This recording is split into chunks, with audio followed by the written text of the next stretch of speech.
this is indeed a bit of an experiment, so please allow me to make a mistake or two. But we open with images of my summertime in the Argentario in Tuscany, guest of people at a villa there, and I was thinking about what the hell I'm going to talk about. Is it going to be about nature? It's got to be about flow.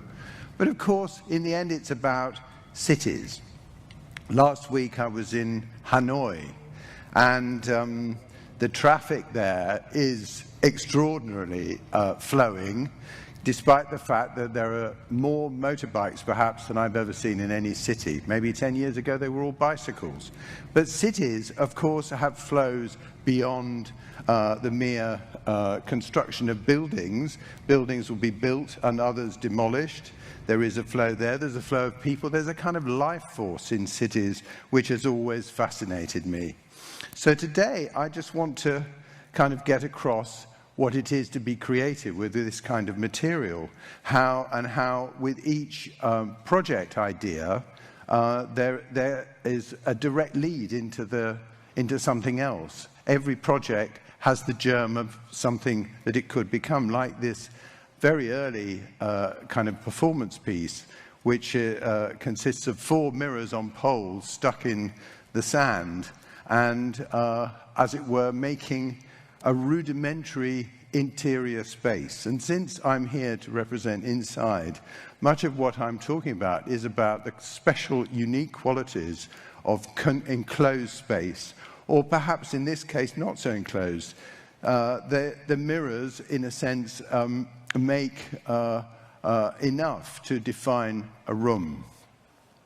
One of my projects in Sheffield, originally the National Centre for Popular Music, and now the Hub's Student Centre at Sheffield Hallam University, has a plan like the 4 mirrors, which is about a crossing of space and 4 useful spaces around it, a kind of intriguing, perfectly regular plan, but at the same time one that encourages accentuated and unexpected experiences, because you can't know from the outside what it is like to be inside this space defined by 4 equal drums. And in that setting in the city, the 4 drums, as it were, make a mysterious and conceptual, abstracted space, as well as being 4 particular objects.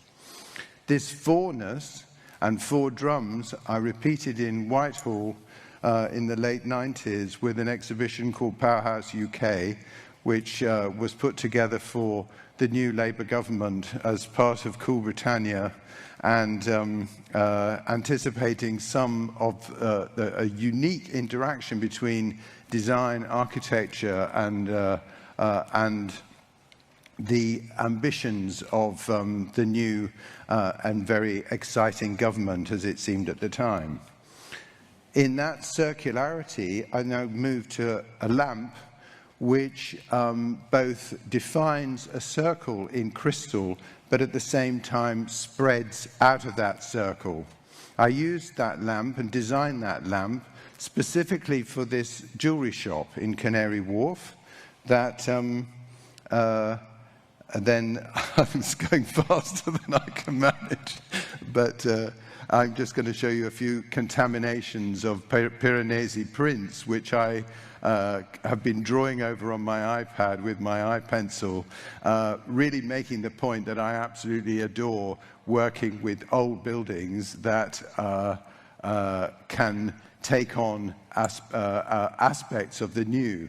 Like what happens even in Piranesi prints, what was there was already multi-layered, so I'm adding through these speculations to the existing fabric of Rome. And perhaps these things could feature in Roman hotels, which normally have Piranesi prints on the wall, but maybe there could be something a little bit more that connects with the contemporary.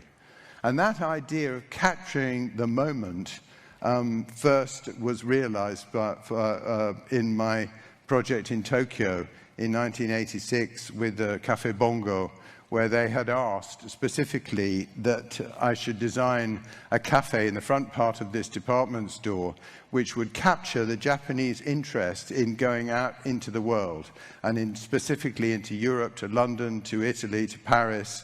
Could I capture in this project this sense of glamour and courageous exploration of other places?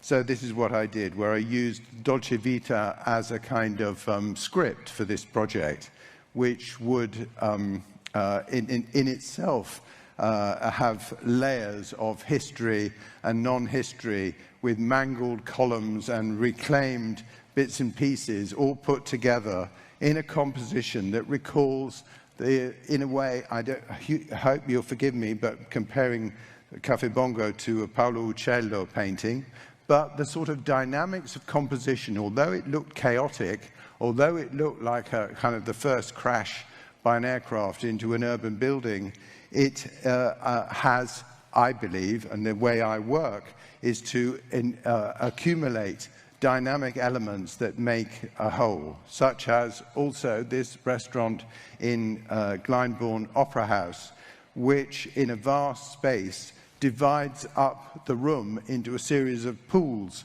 which kind of is a way of making an exciting and yet secure space, which enables people to enjoy their immediate scenery around their tables, which I then enhanced with the use of props from the Glyndebourne Opera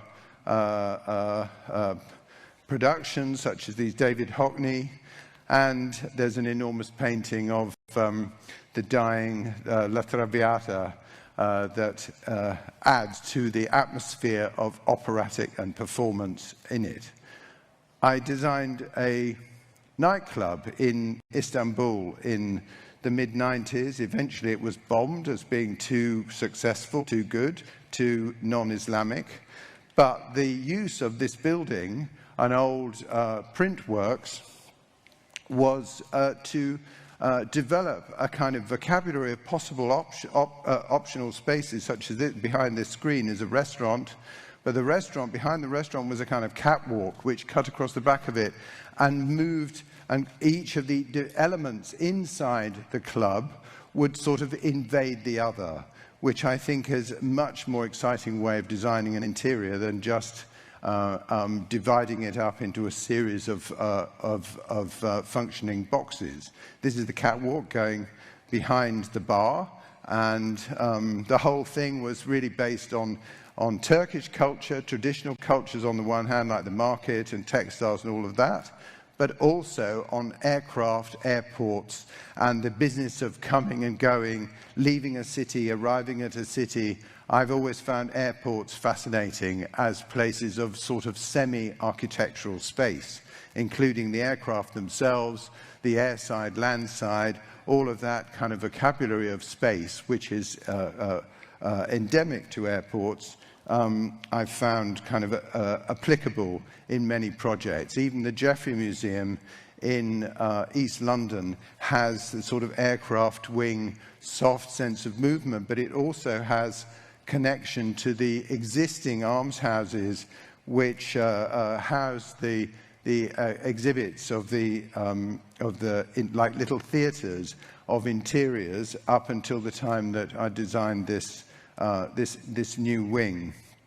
So you come out of the existing buildings into a kind of piazza-like space with a fluidity, but then enter another building which has reference to the traditional structures of the original museum, which then kind of turns into a curve and sort of tricks the visitors into thinking they understand the architecture, but then, as in Taksim nightclub, everything is slightly moving, slightly flowing, one thing pointing to the next.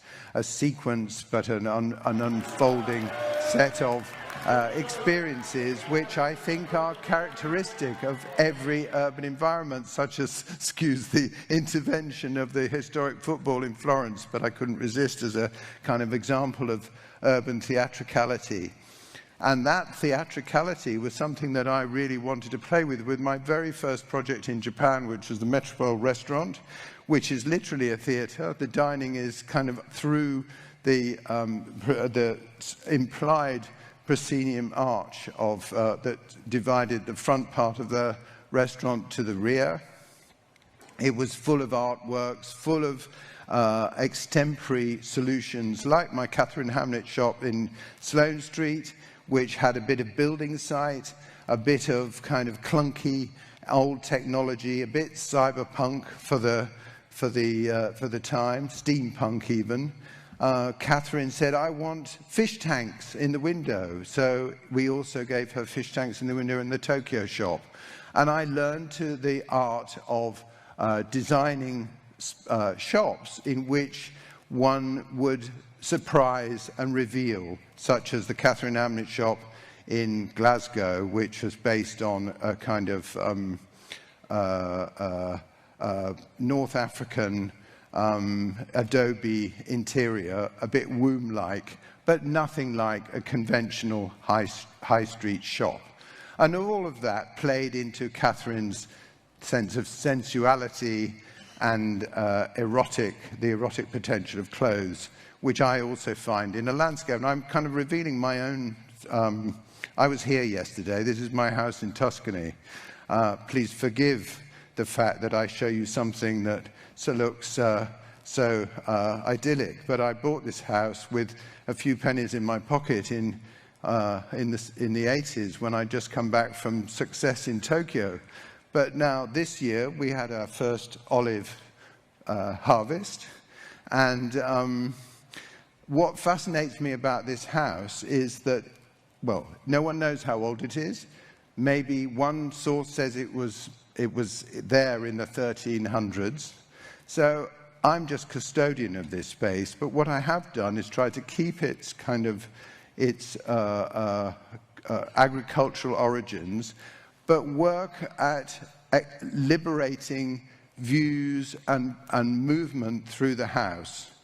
You know, this door is not aligned with that window, but I find that beautiful, so that it affects the way that you put objects together in that space. I particularly like the plastic water bottle on the kitchen table.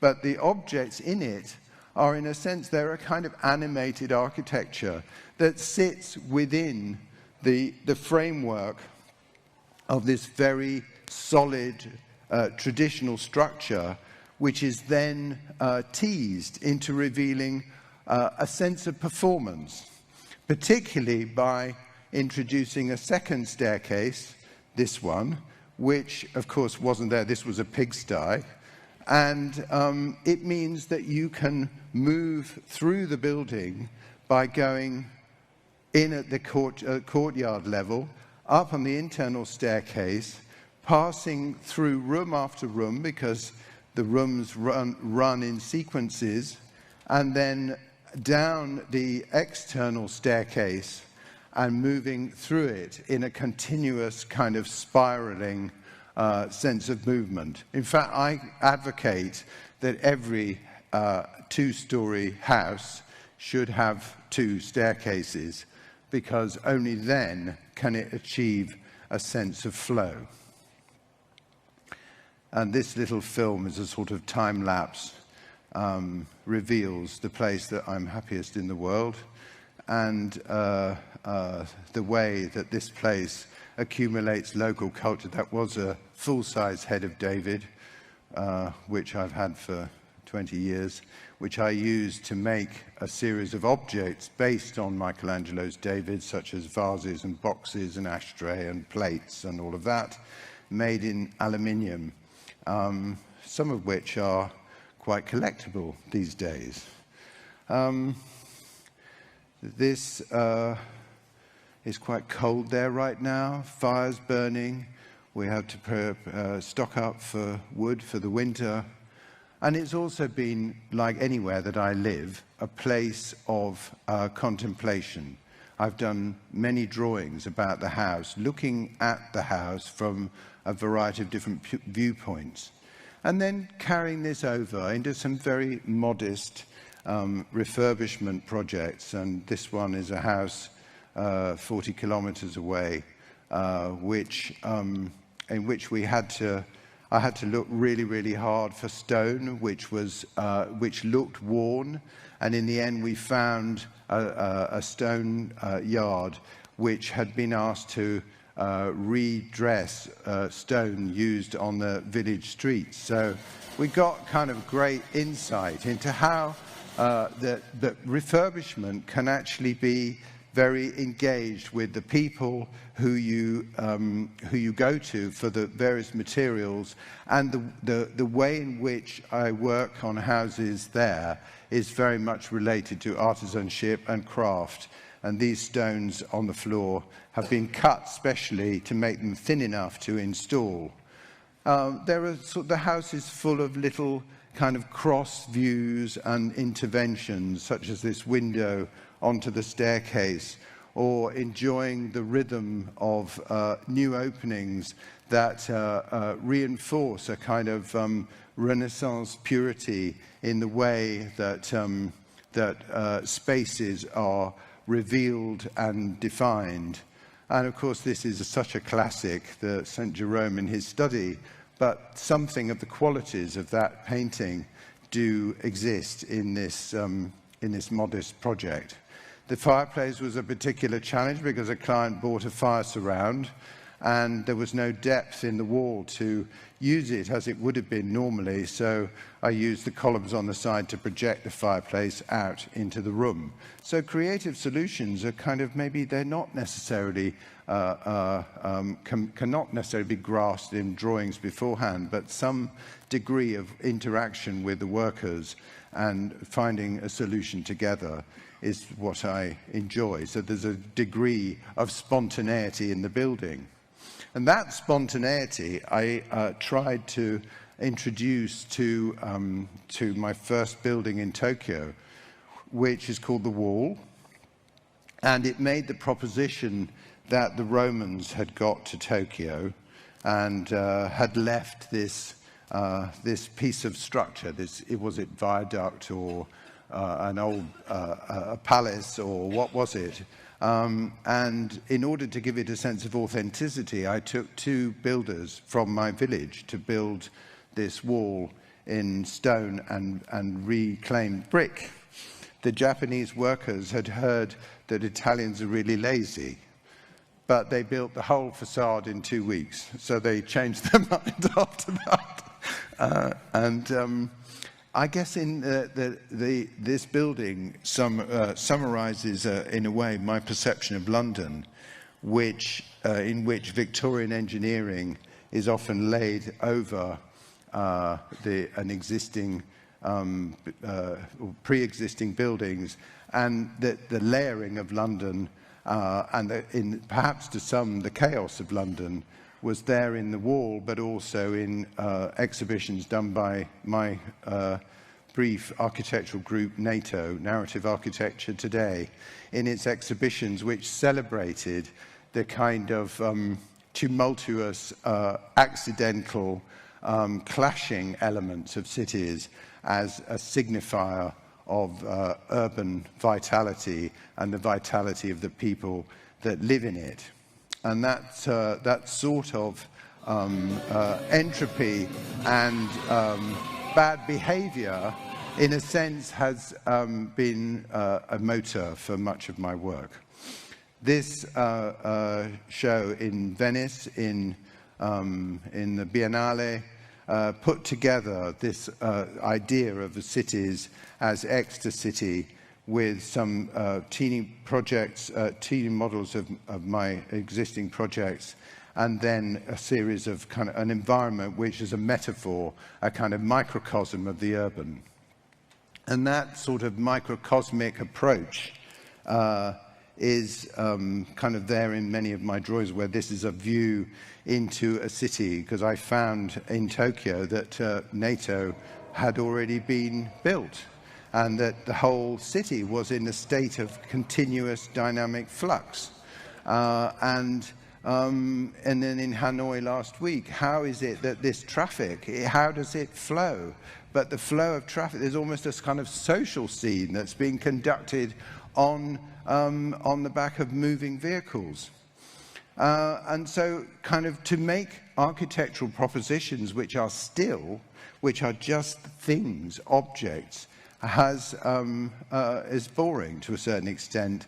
Like, I hope this wasn't boring, because in 2007, this show at Tate Modern, Future Cities, they asked me to make a possible model of what the Thames Gateway might be like, and I used lots of found objects in this installation. But it relied, if you like, on its miniaturization, on the kind of fascination that kids have for doll houses or model railways, that there's a kind of magic that I think could come across in architectural exhibitions, which approaches that of painting, but approaches, reinforces our pleasures of perception as children. This was not so much childlike, and was about contextualizing a sensuous group of furniture objects. And I based this exhibit, which was in the show Karma, Sex and Design at the Triennale Museum in Milan, and I based it on Francis Bacon's idea of triptych, but instead of just keeping it in two dimensions, I allowed the objects and the people to come out into the space. And I think, therefore, contextualizing furniture in a way that isn't just purely functional. But as I mentioned, my living spaces are places that I really enjoy as places of experiment. And my flat in South Kensington, where I was first a student, I still live in it now. And I play with it as a kind of micro theatre, that it has all sorts of capacities to reveal and tease. And I guess wherever I lived, I would work at it like that. So I reproduced it 4 months ago in a show in Shenzhen, photographing the entire apartment and reprinting around the exhibition space and putting my furniture in it. Now, is this architecture? I don't know. I've also designed a collection of glasses quite recently. Here's somebody modeling them in my flat. Where else would I do it? There's glass that I've designed. This is in Shenzhen, with various chairs that I've done for an Italian company called Gebruder Tonnet, a new bed, which eventually found its way to my house in the countryside. And that kind of using creative, found spaces to make an environment which teases you and tells, perhaps unravels a story. And in this case, the so-called Casa Reale exhibition in Milan, I rented this kind of collapsing apartment, very kind of poor apartment, and stressed the sort of artisanship of the furniture that was in it, and dressed it as a modest apartment with very nice, expensive furniture that only were fit for a king. The way I work with interior space is to engage with the flows of the people that are going to use it, like this hotel proposal in Japan, and as it were, to give it direction, but at the same time to intervene in such a way that there are always distractions or ideas being pulled out of spaces into other spaces. And that kind of goes through to the bedroom, where the intention is that the room is a place that you can freely reconfigure, that there's an ambiguity in every furniture element. This sense of transference This is another show in Milan during the Salone del Mobile, which is a place to show the furniture I designed for a hotel in Tuscany, where they would produce wine, as all of those country estates do, and oil. And they have a design line. The place is called Potentino.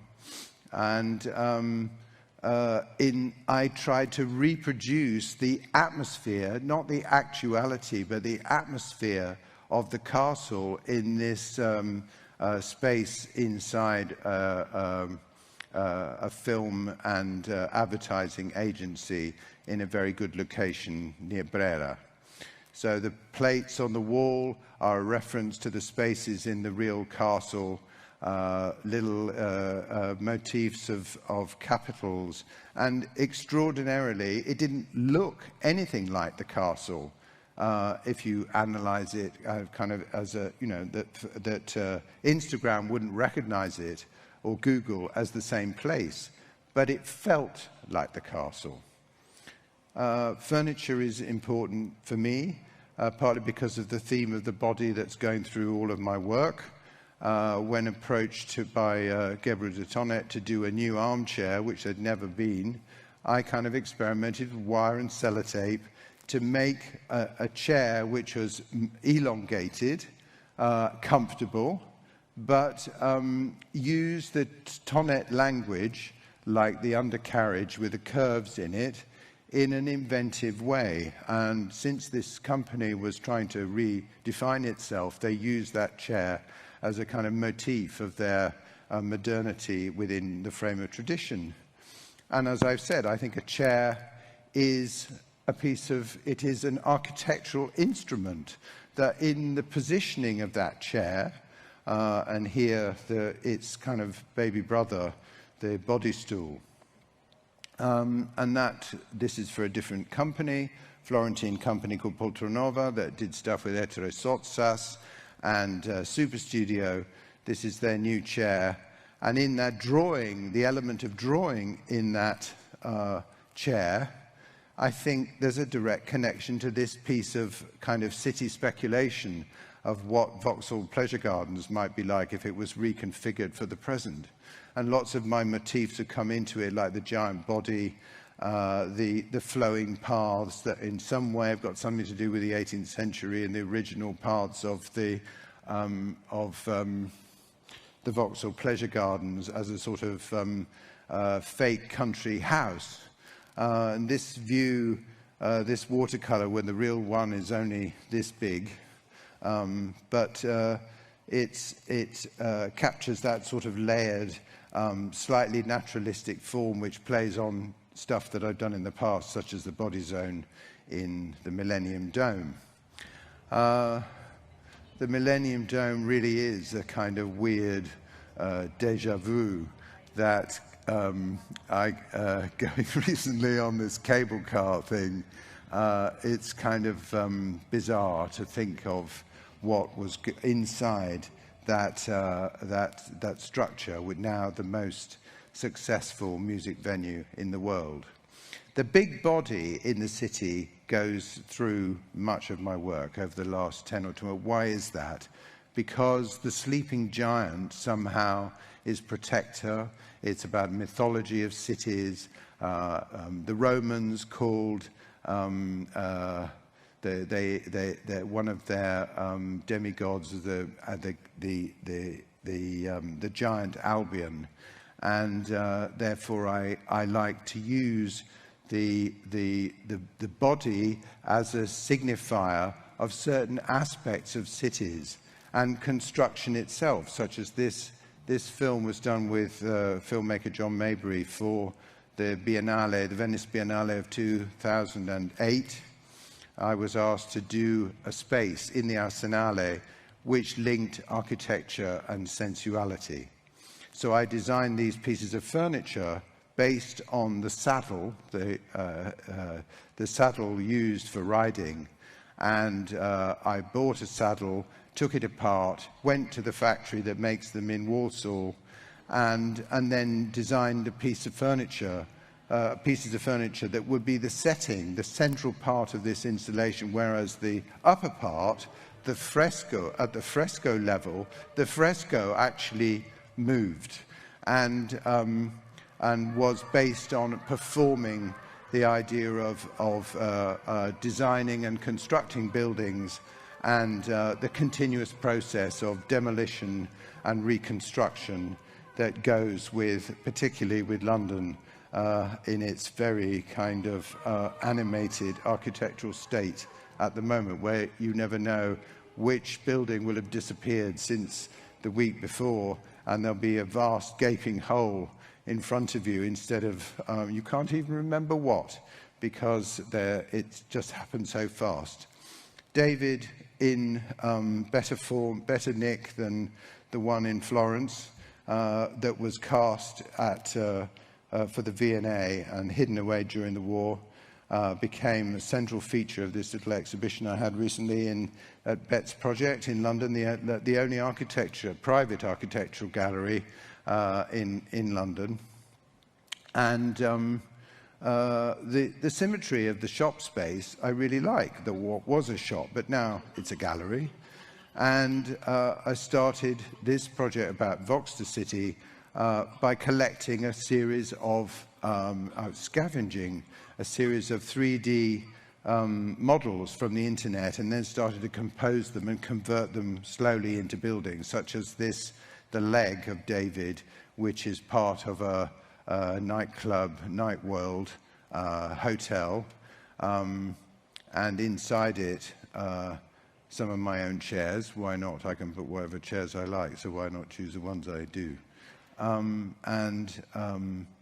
This then developed into a series of experiments about the David figure, if it was 150 meters long, lying on the ground.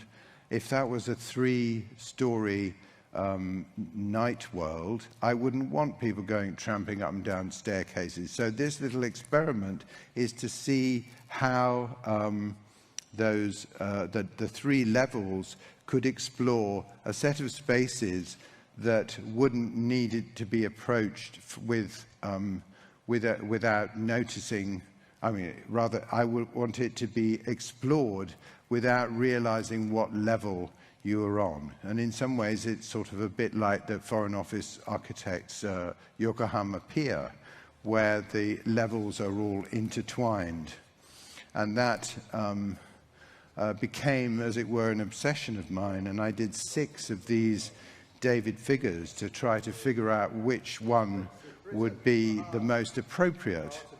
And you can hear my voice because this is a little film that I did in the space.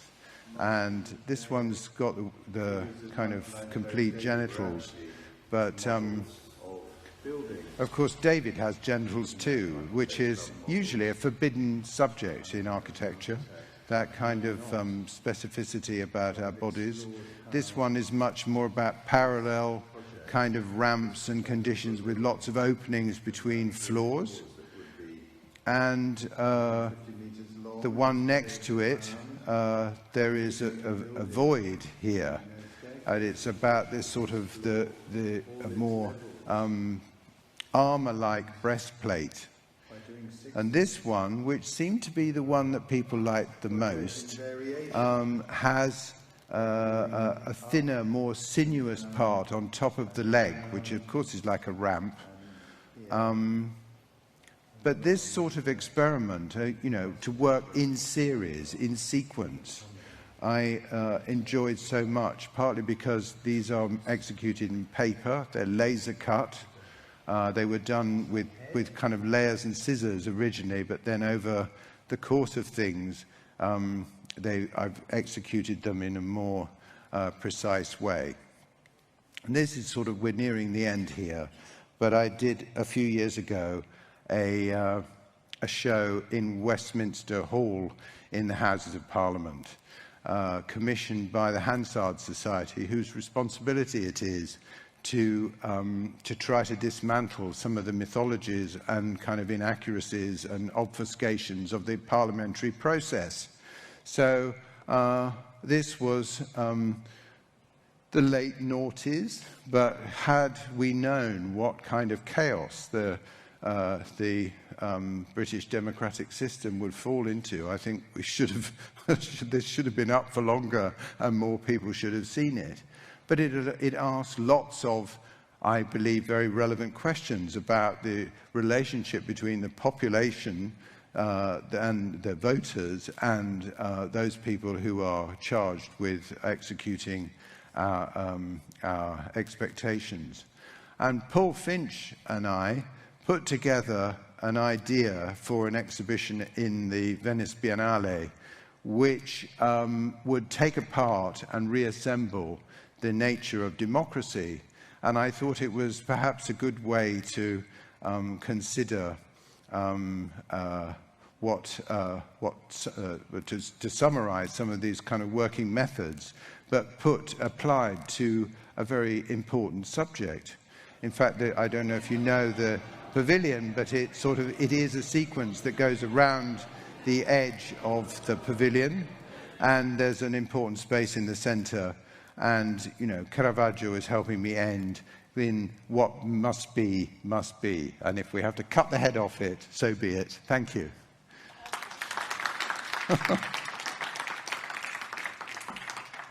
Nigel, let's...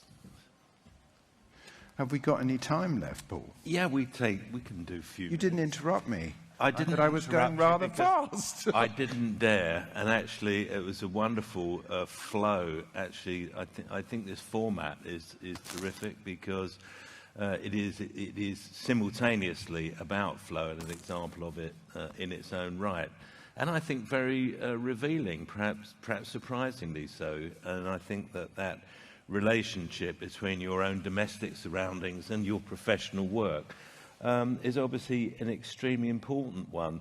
I suppose I don't really have any specific questions in a sort of David Dimbleby sense, but one of the things that struck me, that when you're working, do you feel that you're actually seeking out flows that in some sense already exist and what you've got to do is channel them?